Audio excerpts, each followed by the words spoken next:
Hello, hello, hello. So here is my new Maserati 4200 Coupe Cambiocorsa, a car that I've always loved and always wanted to own, and here we are. So it's got the V8 from Ferrari, a 4.2 litre V8. Yes, the same one you find in the Ferrari F430, but then here, this. It's also the same one you find in the Alfa Romeo 8C Competizione. Yes, really, a car that's worth a hell of a lot more than this car here. Now, I absolutely adore the spec in this car, and of course I'll show you in more detail very shortly, the interior and the exterior, and even the wheels. Just everything about it for me is the perfect spec on this car, the old money spec as I like to call it. Now in this video, I'll tell you a bit more about the car, of course, but also how much it's cost me so far.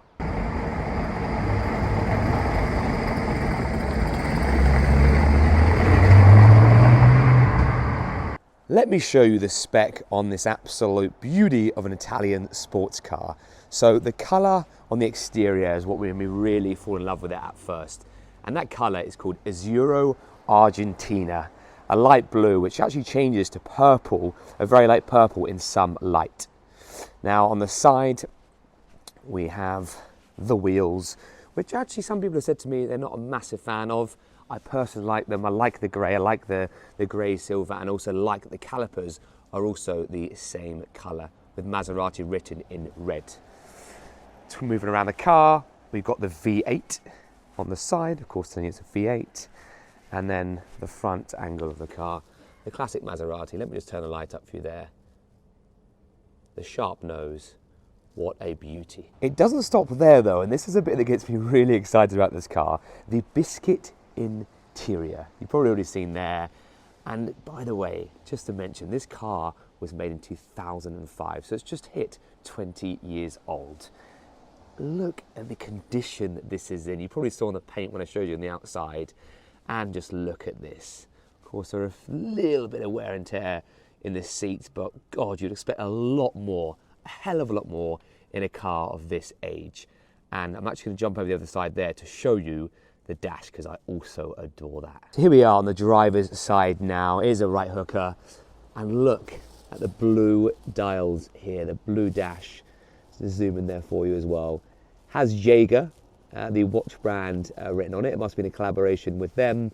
And of course here we have the flappy paddles, which again I'll talk about in more detail shortly, because this does have a pretty interesting gearbox at this car. And in the back, there is my bag. You can just about fit 4 people in there, with actually a little bit of generous space at the bottom too. So yeah, I could say this could be a family car. So how did I end up buying this car here?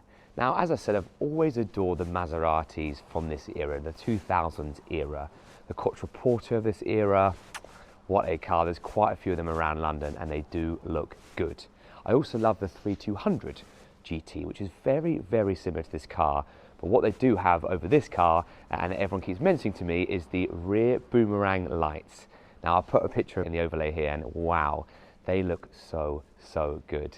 Is it possible to change my lights on here to them? Maybe something to look into at some point. Anyway, this car here, how did I end up buying it? So last year, November last year, it was on an online auction. And I saw it pop up there.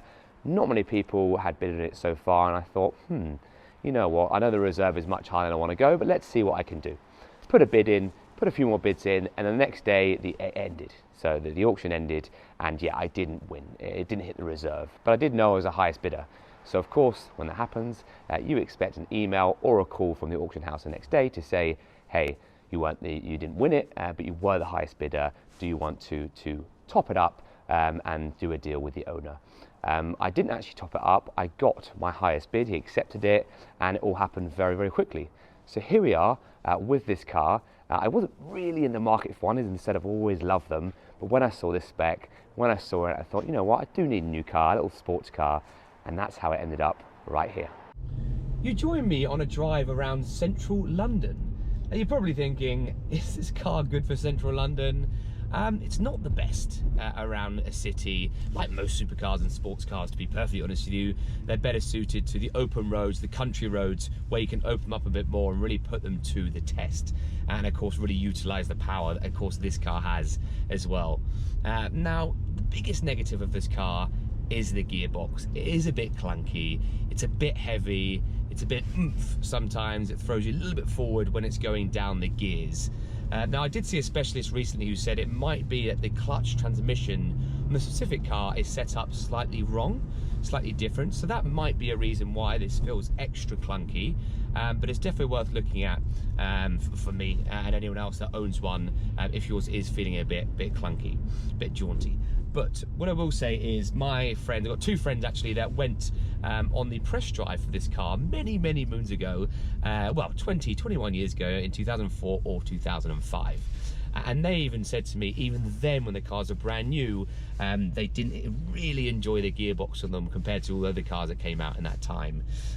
So yeah, when I did pay, what I'll tell you about very shortly, the cost behind it, when I did pay what I did for it in the end, I wasn't expecting a smooth ride every time, but I will say I do thoroughly enjoy it when you're going up the paddles, should I say, the paddles behind the steering wheel, when I'm out on the open roads and you get it right on the shifts. It is a joy to drive. And these, by the way, are F1 paddle shifters, which actually does give a quite fun element to this car compared to other cars I own and have driven before.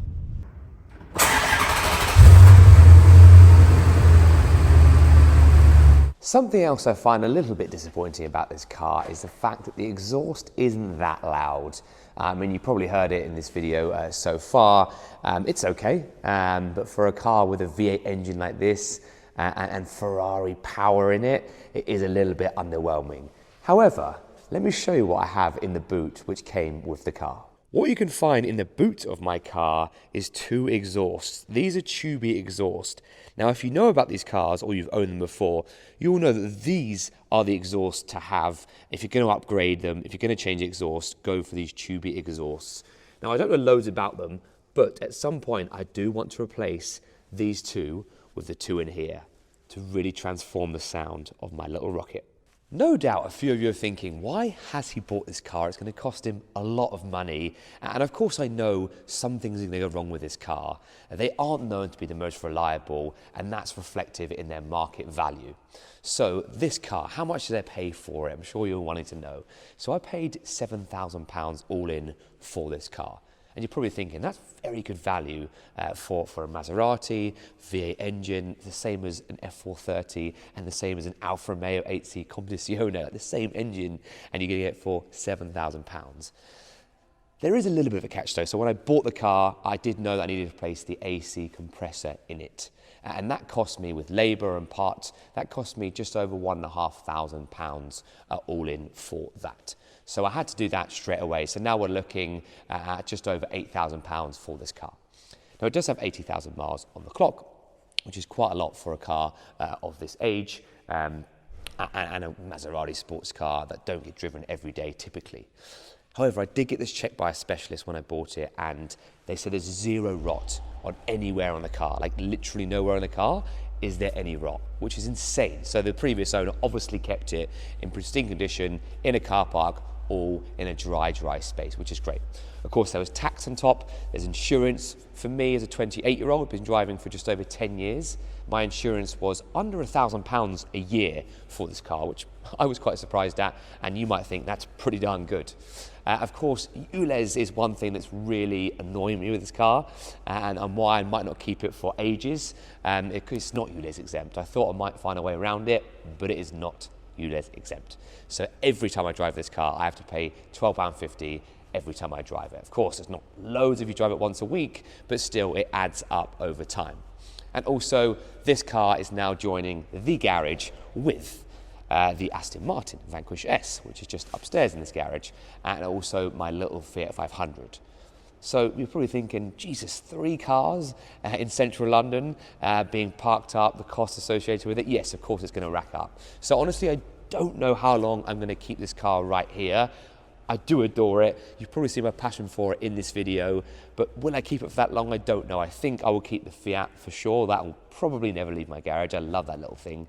And then the Aston Martin, I don't drive it as much as I want, as often as I want, but it's worth a bit more, and I think I do value that car a little bit more. This is a great run around, a lovely Italian sports car, but let's see what the future holds for this beautiful little thing. I hope you've enjoyed hearing about my niche purchase right here. If you want to follow the journey, of course, please like and subscribe to my YouTube channel. And for even more content, head to Instagram and TikTok. Thanks for watching. I'll see you very soon. Bye.